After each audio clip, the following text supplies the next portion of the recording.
بسم اللہ الرحمن الرحیم۔ ایک دفعہ یہ اعلان ہوا کہ جو آدمی پریشان ہے وہ فلاں میدان میں آ جائے، جس چیز سے پریشان ہے اس کو وہاں رکھ دے، اس کا متبادل یعنی جس چیز کو اچھا سمجھتا ہے وہ اٹھا لے۔ اس اعلان کو سن کر سب خوش ہو گئے اور مقررہ دن میدان میں پہنچ گئے۔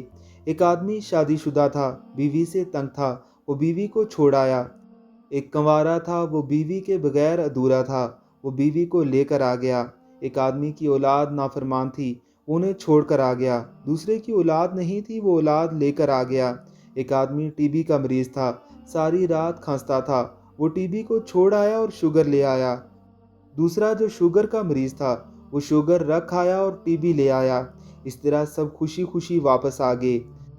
اگلے دن شادی شدہ جو بیوی کو چھوڑ آیا تھا گھر آیا، رات ہوئی، نہ کوئی کھانا پکانے والا، نہ کسی نے بستر بچھا کر دیا، نہ کوئی چائے بنا کر دینے والا، تو کہنے لگا چلو جیسی بھی تھی خدمت تو کرتی تھی۔ جو غیر شادی شدہ تھا بیوی لے آیا، اس نے آتے ہی سامان کی لسٹ ہاتھ میں دے دی کہ یہ لے آؤ، فلاں لے آؤ۔ سارے پیسے خرچ ہو گئے، جیب خالی ہو گئی۔ کہنے لگا میں تو بغیر شادی کے ہی ٹھیک تھا۔ جو اپنی اولاد کو چھوڑ آیا تھا وہ بھی ایسے ہی پشیمان ہوا کہ جیسے بھی نافرمان تھے، کبھی کبھی حال چال ہی پوچھ لیتے تھے، کبھی کوئی کام ہی کر دیتے تھے۔ جو اولاد لے آیا تھا بڑا خوش تھا، لڑکوں نے آتے ہی باپ کو لٹا کر مارنا شروع کر دیا۔ اب وہ بولا میں تو ایسے ہی ٹھیک تھا۔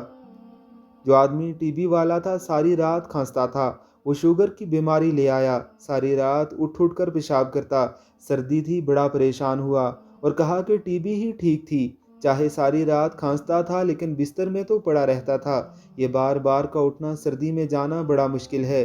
جو شوگر والا ٹی بی لے آیا تھا وہ ساری رات کھانستا رہا، صبح اٹھ کر کہنے لگا وہی شوگر ٹھیک تھی، چلو پیشاب کر کے کچھ دیر سو تو جاتا تھا۔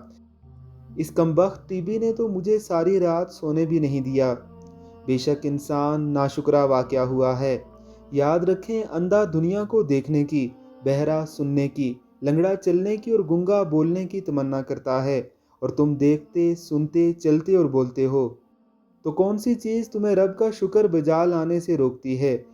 اللہ کے بڑے احسانوں میں سے ایک یہ بھی ہے کہ اس نے تمہیں مکمل بنایا، تو پھر کیوں نہیں کہتے الحمدللہ۔